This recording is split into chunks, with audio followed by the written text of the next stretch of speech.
Hello students, आज हम इस यूनिट को हाफ ऑफ कवर कर लेंगे, मतलब आधी यूनिट हम सिर्फ एक वीडियो में ही कर लेंगे। तो स्टूडेंट्स वीडियो को एंड तक ज़रूर देखिएगा। और अगर आप मेरे चैनल पे नए हैं या फिर आपने मेरे चैनल को अभी तक सब्सक्राइब नहीं किया है तो सबसे पहले आप मेरे चैनल को सब्सक्राइब कर लीजिए, बेल आइकन को प्रेस कर लीजिए ताकि आने वाले नेक्स्ट वीडियो की नोटिफिकेशन आपको टाइम पर मिल सके। चलिए करते हैं start. Criteria for feasibility of a process means that क्या क्राइटेरिया होना चाहिए किसी भी रिएक्शन की फिजिबिलिटी को बताने के लिए। As we know the feasibility of any reaction is possible if there will be net increase in entropy. That is हमारे पास एंट्रोपी है वो नेट इंक्रीज मतलब ग्रेटर देन इक्वल टू 0 होनी चाहिए किसी भी रिएक्शन की फिजिबिलिटी को बताने के लिए। इसे हम कैसे प्रूव कर सकते हैं, आगे देखिए। हमारे पास सिस्टम और सराउंडिंग की एंट्रोपी ग्रेटर देन 0 होती है, ठीक है। ये हम कैसे कर सकते हैं, देखिए हमारे पास एंट्रोपी का फॉर्मूला क्या होता है। एंट्रोपी की मैथमेटिकल फॉर्म होती है डेल क्यू डिवाइड बाय में T, that is entropy change divide by में टेम्परेचर। हमारे पास डेल क्यू क्या होता है, फर्स्ट लॉ ऑफ थर्मोडायनेमिक्स के according d E plus P d V. इस टी को अगर मैं इस साइड लेकर जाऊं तो ये किसके इक्वल हो जाएगा, T d S equal to d E plus P d V. First equation हमारे पास रिवर्सिबल के लिए ये आ गई। अगर हम माने कि हमारे पास थोड़ा सा चेंज हो रहा है, ठीक है, हमारे पास थोड़ा सा चेंज हो रहा है इस इक्वेशन में, क्योंकि किस वजह से कि जो हीट अब्सॉर्ब हो रही है वो हमारे पास कम है। किस लिए कम है, क्योंकि जो क्यू रिवर्सिबल होती है वो हमारे पास इरिवर्सिबल से ज्यादा होती है। ये हमने कब किया था, ये हमने तब किया था जब एंट्रोपी का एक्सप्रेशन निकाला था। एंट्रोपी रिवर्सिबल और इरिवर्सिबल की हमने निकाली थी। तो ये बात हमने क्या प्रूफ की थी, दैट इज हमारे पास जो टी डी एस है वो ग्रेटर होगा किससे, d E plus P d V से। ये हमारे पास इक्वेशन सेकंड आ गई। इक्वेशन 1 और 2 से हमें क्या मिला कि जो टी डी एस होता है वो इक्वल और ग्रेटर देन होता है d E plus P d V से। यही चीज मैंने यहाँ पे लिखी है। अगर इन दोनों इक्वेशंस को कंबाइन कर दे तो हमारे पास ये वाली इक्वेशन आएगी।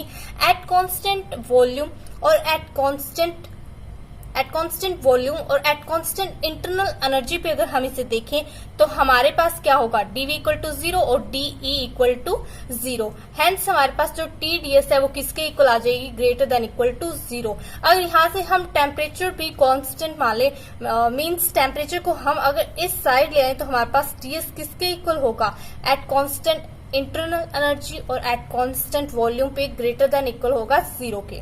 यही तो हमारे पास एक्सप्रेशन था, यही हमारे पास क्राइटेरिया है feasibility of any process. Next हमारा टॉपिक है partial molar quantities. Partial molar quantities के लिए हम एक्सप्रेशन निकालेंगे कि पार्शियल मोलर क्वांटिटीज क्या होती है। सबसे पहले हमें पता है कि हमारे पास 5 एक्सटेंसिव प्रॉपर्टीज होती है, U H S A G. U means internal energy, ये इंटरनल एनर्जी का सिंबल है। एच हमारे पास एंथैल्पी का सिंबल है। एस हमारे पास एंट्रोपी का सिंबल है। ए हमारे पास वर्क फंक्शन का सिंबल है। जी हमारे पास फ्री एनर्जी का सिंबल है। अगर आपने 1, 2, 3 पार्ट नहीं देखे हैं तो सबसे पहले वो देख लीजिए ताकि आपको ये सब चीजें ऑलरेडी पता ही हो, ठीक है। Let a quantity X which is a function of temperature, pressure and number of moles. अब हम एक क्वांटिटी लेट कर लेते हैं एक्स, जो कि हमारे पास फंक्शन है टेम्परेचर, प्रेशर और नंबर ऑफ मोल्स का। इस इक्वेशन को अगर हम डिफरेंशिएट करेंगे तो क्या होगा, हमारे पास जो करली एक्स है वो किसके इक्वल आएगा, करली एक्स वाई में करली टी के, करली टी मल्टीप्लाई में। यहाँ पे हमने क्या किया है, हमने टेम्परेचर के विद रिस्पेक्ट टू इसका डिफरेंशिएट किया है। तो हमारे पास एट कांस्टेंट क्या होंगे, कांस्टेंट क्या होंगे, प्रेशर और नंबर ऑफ मोल्स। सेम अगर हम प्रेशर के विद रिस्पेक्ट टू करें तो हमारे पास ये टर्म आ गई। यहाँ पे टेम्परेचर और नंबर ऑफ मोल्स क्या होंगे, कांस्टेंट रहेंगे। थर्ड हमारे पास क्या है, नंबर ऑफ मोल्स की अगर हम बात करें तो N1 से लेकर Nj तक होंगे, इन्फिनिटी तक होंगे। तो यहाँ पे हमारे पास क्या होगा, नंबर ऑफ मोल्स जो N1 है वो उसके विद रिस्पेक्ट टू के, तो बाकी के जो नंबर ऑफ मोल्स है वो हमारे पास कांस्टेंट रहेंगे। ये सब चलता रहेगा लास्ट तक, ठीक है, एंड तक। यहाँ पे हमने देखिए डेल एक्स करली एक्स वाई में करली एन आई लिखा है, जो आई है वो जे के इक्वल नहीं है। ये लिख रखा है N J not equal to I, मतलब क्या है, जे और 2 के बीच में, N2 और J के बीच में हमारे पास Ni कोई और नंबर ऑफ मोल्स है, ठीक है, I नंबर ऑफ मोल्स है। और ये हमारे पास क्या है, करली एक्स वाई में करली NJ temperature pressure N2 NJ -1 के विद रिस्पेक्ट टू, ठीक है, एट कांस्टेंट। तो हमारे पास जो ये वाली टर्म होती है ये हमारे पास होती है पार्शियल मोलर क्वांटिटी। इसे हम डिनोट करते हैं XI से। इसे हम कैसे डिफाइन कर सकते हैं, देखिए, partial molar quantity is defined as any extensive properties which change partially with respect to number of moles in any system with respect to constant temperature and pressure. ये कोई भी एक्सटेंसिव प्रॉपर्टीज होती हैं जो हमारे पास पार्शली चेंज होती है with respect to number of moles at constant temperature and pressure. अगर हम x की जगह यहाँ पे h ले लें, दैट इज फ्री एनर्जी ले लें, तो ये हमारे पास क्या हो जाएगी, पार्शियल फ्री एनर्जी। और अगर यहाँ पे हम इंथैल्पी, ये हमने क्या ली थी, एंथैल्पी, अगर हम ले लें फ्री एनर्जी तो यहाँ पे इसको हम बोलेंगे केमिकल पोटेंशियल। सेकंड, अगर हम इंटरनल एनर्जी ले x की जगह तो ये हमारे पास क्या हो जाएगी, partial molar internal energy quantity. Chemical potential को हम कैसे डिफाइन कर सकते हैं, देखिए, chemical potential is partial derivative of free energy with respect to amount of species all other species concentration remain constant at constant temperature की other जो species concentration है वो क्या होगी, remain constant रहेगी at constant temperature पे। अब देखिए हमारे पास जो G है उसे हम अगर फंक्शन मान ले टेम्परेचर, प्रेशर और नंबर ऑफ मोल्स का, मतलब कि हम अब एक्सप्रेशन निकालेंगे केमिकल पोटेंशियल के लिए, ठीक है। तो यहाँ पे अगर हम मान ले फ्री एनर्जी को फंक्शन टेम्परेचर, प्रेशर और नंबर ऑफ मोल्स का क्या करवा दे, डिफ्रेंशिएट करवा दे, तो हमारे पास सेम चीजें आएंगी कि dz बाय में t dt at constant pressure पे, नंबर ऑफ मोल्स पे, ठीक है। सेकंड हमारे पास क्या है, प्रेशर के विद रिस्पेक्ट टू अगर हम इसका डिफ्रेंशिएशन करें तो हमारे पास क्या है, टेम्परेचर और नंबर ऑफ मोल्स क्या रहेंगे, रिमेन कांस्टेंट। और जो नेक्स्ट टर्म होगी वो क्या होगी, हमारे पास ये होगी एट कांस्टेंट टेम्परेचर, प्रेशर और N2 से लेकर Ni तक हमारे पास क्या है, dN1 के रिस्पेक्ट में डिफ्रेंशिएट कर दिया। नेक्स्ट टर्म हमारे पास ऐसे आएगी। एट लास्ट हम अगर देखें इस टर्म को हम बोलते हैं UI, partial molar free energy. देखिए इस क्वांटिटी को हम बोलते हैं पार्शियल मोलर फ्री एनर्जी और इसे हम डिनोट करते हैं UI से। तो हमारे पास ये इक्वेशन कैसे लिख सकते हैं हम इस इक्वेशन को, अगर इसको हम हमारे पास क्या है, इसको ये हमारे पास UI टर्म होती है। अगर dz dN1 को हम लिखते U1, सेम अगर नेक्स्ट टर्म को अगर हम N2 लेकर चले उसे हम U2 लिख दे और नेक्स्ट टर्म को U3 ऐसे लिख दें, तो हमारे पास ये इक्वेशन किस टर्म में आ जाएगी, U1 dN1 प्लस में U2 dN2, क्योंकि हमारे पास क्या है, इस टर्म को हमने क्या लिख दिया, U1, साथ में हमारे पास क्या है, dN1 आ जाएगा।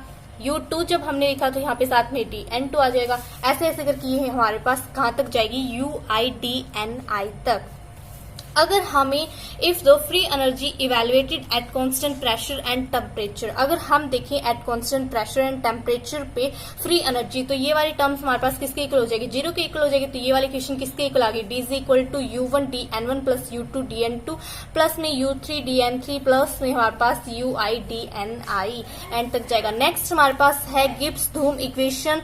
गिब्स-थ्यूम इक्वेशन में हम लेट करते हैं एक टर्म जिसमें फ्री एनर्जी जो है वो एट कांस्टेंट टेम्परेचर, प्रेशर पे लेते हैं, नंबर ऑफ मोल्स के विद रिस्पेक्ट टू। देखिए तो हमारे पास ये इक्वेशन की ऐसे लेट की हमने, ठीक है, U1 N1 plus U2 N2 plus में UI Ni, ठीक है। इस इक्वेशन को अगर डिफरेंशिएट करेंगे तो हमारे पास क्या होगा, इसे देखिए, अगर हम इस टर्म को डिफरेंशिएट करेंगे तो क्या होगा, हमारे पास फर्स्ट जो टर्म है उसे हम क्या मानेंगे, कांस्टेंट मानेंगे। सेकंड का डिफरेंशिएशन, सेकंड हमारे पास क्या है, फर्स्ट का जो सेकंड है उसको कांस्टेंट रखेंगे और फर्स्ट का डिफरेंशिएशन। ऐसे ही होता है A मल्टीप्लाई में B का डिफरेंशिएशन जब हम करते हैं तो फर्स्ट टर्म हमारे पास कांस्टेंट रखते हैं, सेकंड का डेरिवेटिव करते हैं, प्लस में हमारे पास क्या है, सेकंड को कांस्टेंट रखते हैं, फर्स्ट का डेरिवेटिव करते हैं। सेम हमारे पास यहाँ पे होगा, इसका डिफरेंशिएशन क्या होगा, dz टेम्परेचर प्रेशर कांस्टेंट है तब U1 D N1 plus N1 D U1 plus U2 DN2 सबका डिफरेंशिएट कर दिया ऐसे।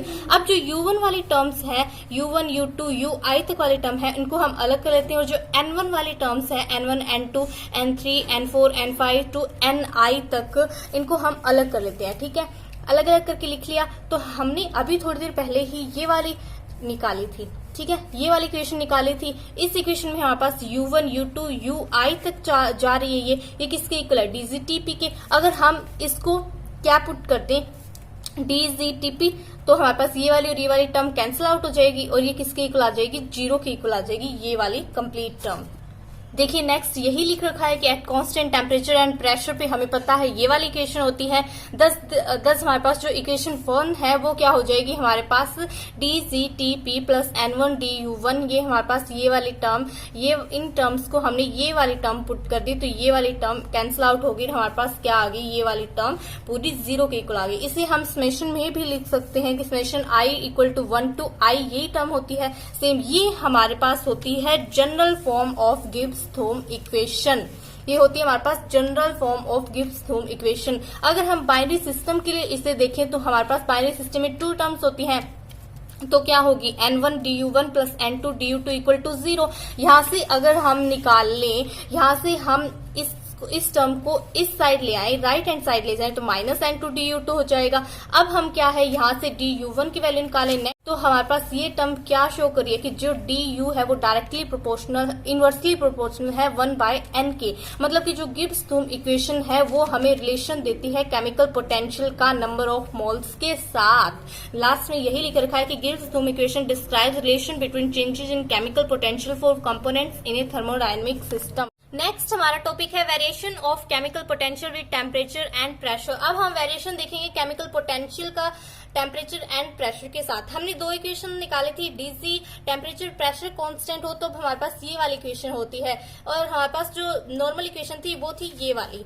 ठीक है, अब देखिए अगर हम नंबर ऑफ मोल्स को कांस्टेंट रखें तो ये वाली सारी टर्म्स 0 के इक्वल हो जाएगी। तो हमारे पास इक्वेशन क्या रहेगी? DG at constant number of moles, हमारे पास ये वाली टर्म्स रहेगी। और हमें पता है जो फ्री एनर्जी होती है वो होती है इक्वल VdP माइनस SdT के। अगर हम इनके कोफिशिएंट्स को इक्वेट करें, मतलब डीपी के साथ वाला जो कोफिशिएंट है उनको इक्वेट करें तो हमारे पास क्या आएगा? dz बाय में dt एट कांस्टेंट प्रेशर और नंबर ऑफ मोल्स पे हमारे पास ये किसके इक्वल होगा? माइनस S के इक्वल होगा, क्योंकि देखिए यहाँ पे dt हमारे पास क्या है? dt है dt और यहाँ पे भी dt है, तो इनके कोफिशिएंट्स को जब हमने इक्वेट किया तो किसके इक्वल आ गए? माइनस S के इक्वल आ गए। सेम हमारे पास सेकंड क्या आया? dZdP टेम्परेचर और नंबर ऑफ मोल्स के कांस्टेंट होने पर V के इक्वल आता है। यही हमारे पास रिजल्ट है, वेरिएशन है केमिकल पोटेंशियल का with temperature and pressure. Next हमारा टॉपिक है relation between enthalpy and chemical potential. अब हम देखेंगे इंथैल्पी और केमिकल पोटेंशियल का रिलेशन। अब हमारे पास सेम वही इक्वेशन है, सेम हम उसी इक्वेशन को यूज करेंगे केमिकल पोटेंशियल की। सेकंड हमारे पास क्या है? ये वाली टर्म किसके इक्वल होगी? VdP माइनस SdT के। अभी हमने देखा है ये वाली टर्म किसके इक्वल होगी? VdP माइनस SdT के। और ये हमारे पास समेशन में हम लिख सकते हैं, समेशन को खोलेंगे तो ये वाली टर्म्स आएंगी हमारे पास। इसको इक्वेशन 1 नाम दे दिया। सेकंड हमारे पास गिब्स हेल्महोल्ट्ज इक्वेशन क्या होती है? Z equal to H minus TS। यहाँ से हम गिब्स फ्री एनर्जी की वैल्यू निकाल लेते हैं, उसको फिर डिफ्रेंशिएट कर देते हैं। ठीक है, जब हम इक्वेशन इसको हमारे पास इक्वेशन 2 आ गई, जब हमने इसे डिफ्रेंशिएट किया तो यहाँ पे क्या है? A मल्टीप्लाई में B, सेम हम वही करेंगे। A कांस्टेंट, B का डेरिवेटिव, B कांस्टेंट, A का डेरिवेटिव। ये हमारे पास सेकंड इक्वेशन आ गई। इस इक्वेशन को हम क्या है, अब हम इस इक्वेशन में जो फर्स्ट इक्वेशन है वो पुट कर देंगे, मतलब डीजी की वैल्यू पुट कर देंगे इस इक्वेशन में। पुट करने के बाद हमारे पास क्या आया? DH equal to VdP plus TdS plus हमारे पास समेशन ऑफ UIDNI। क्योंकि यहाँ पे क्या हुआ हमारे पास? SdT वाली टर्म है वो क्या हो गई? कैंसिल आउट हो गई, क्योंकि यहाँ पे प्लस की थी और यहाँ पे हमारे पास माइनस की थी, तो हमारे पास बाकी की टर्म्स ये वाली रह गई। अगर हम प्रेशर और एंट्रोपी और नंबर ऑफ मोल्स को कांस्टेंट पाले तो हमारे पास ये इक्वेशन किसके इक्वल आ जाएगी? Summation of UIDNI। और ये हमारे पास क्या आ गया? रिजल्ट। यही तो रिलेशन हमें निकालना था एंथैल्पी और केमिकल पोटेंशियल के बीच में। नेक्स्ट टॉपिक हमारा क्या है? Nernst heat theorem. ठीक है, नर्नस्ट हीट थ्योरम क्या बोलती है? According to Gibbs Helmholtz equation अगर हम देखें तो हमारे पास इक्वेशन क्या होती है? अभी हमने थोड़ी देर पहले ही ये देखी थी Gibbs Helmholtz equation. G equals to हमारे पास होती है G equal to H minus TS। अब हम S की जगह पुट कर सकते हैं डेल G बाय में डेल T, तो यही तो हमने पुट किया है। ये हमारे पास क्या होगी, गिब्स हेल्महोल्ट्ज इक्वेशन, जो हमें बताती है that free energy del G is a variable function of H and T। So if temperature is decreasing continuously approach to absolute, continuously decrease करने लग जाए तो हमारे पास क्या है, ये एब्सोल्यूट जीरो को अप्रोच कर, देन हमारे पास क्या होगा, जो डेल G है वो इक्वल टू डेल H के आ जाएगा। और यही हमारे पास नर्नस्ट हीट थ्योरम बोलती है कि जब टेम्परेचर अप्रोच करे जीरो को तो हमारे पास जो डेल G है वो डेल H के इक्वल आ जाता है। ये देखिए एक वेरिएशन ऑफ एंथैल्पी और फ्री एनर्जी का हम टेम्परेचर के साथ चेंज देखें तो हमारे पास देखिए चेंज ऐसे होता है। ये देखिए यहाँ पे हमारे पास क्या है, इंक्रीज होती है टेम्परेचर के साथ जो फ्री एनर्जी है, और ये जो एंथैल्पी है ये हमारे पास डिक्रीज होती है। लेकिन एट कॉन्स्टेंट हमारे पास जो टेम्परेचर अगर इक्वल टू जीरो हो, एब्सोल्यूट जीरो के बराबर हो, टेम्परेचर डिक्रीज करने लग जाए तो हमारे पास ये दोनों इक्वल आ जाती है। इस पॉइंट में हमारे पास ये del G equal to del H हो जाता है। अगर हम लिमिट लगा दें टेम्परेचर टेंड टू जीरो, तो हमारे पास सेकंड वाली टर्म जीरो की इक्वल होगी। लिमिट लगा दी हमने टेम्परेचर टेंड टू जीरो। इस इक्वेशन को अगर हम इस तरह लिखें, ये हमने कैसे लिख दिया, देखिए स्टार्टिंग में मैंने आपको बताया था कि G equal to H minus TS, ये टर्म S के इक्वल थी। मतलब कि ये वाली टर्म किसके इक्वल थी, माइनस S के इक्वल थी। मतलब हमने पुट किया था माइनस डेल S करली डेल G बाय में करली TP। तो ये वाली टर्म हमने यहाँ पे लिख दी, देखिए ये वाली, ठीक है। तो ये किसके इक्वल आएगी, हमारे पास CP के एट कांस्टेंट प्रेशर की ही बात कर रहे हैं। तो यहाँ पे अगर हम लिमिट पुट कर दें del S equal to zero, यही तो है हमने लिमिट पुट की है अभी टेम्परेचर टेंड टू जीरो, तो डेल G किसके इक्वल आएगा, हमारे पास जीरो के इक्वल आएगा। तो डेल S भी हमारे पास जीरो के इक्वल होगी। तो हम बोल सकते हैं कि ये हमारे पास क्या हो जाएगा, क्रिस्टलाइन सॉलिड बन जाएगा। जब हमारे पास एंट्रोपी है वो किसके इक्वल आ जाएगी, जीरो के इक्वल आ जाएगी। जब हमारे पास टेम्परेचर अप्रोच करे जीरो को तो एंट्रोपी भी जीरो के इक्वल हो जाती है, दैट इज हमारे पास बन जाता है crystalline solid. I hope students आपको ये वाला लेक्चर अच्छा लगा होगा। अगर ऐसा है तो वीडियो को लाइक जरूर करिएगा, कमेंट बॉक्स में कमेंट करके मुझे जरूर बताइएगा। In case of any doubt आप मुझे मेरे इंस्टाग्राम पेज पे भी फॉलो कर सकते हैं, उसका लिंक आपको डिस्क्रिप्शन बॉक्स में मिल जाएगा। बाकी वीडियो लेक्चर्स आपको बाकी सब्जेक्ट्स के नोट्स वगैरह सब मेरे चैनल पे मिल जाएंगे, आप जाके प्लेलिस्ट चेक कर सकते हैं @ चैनल।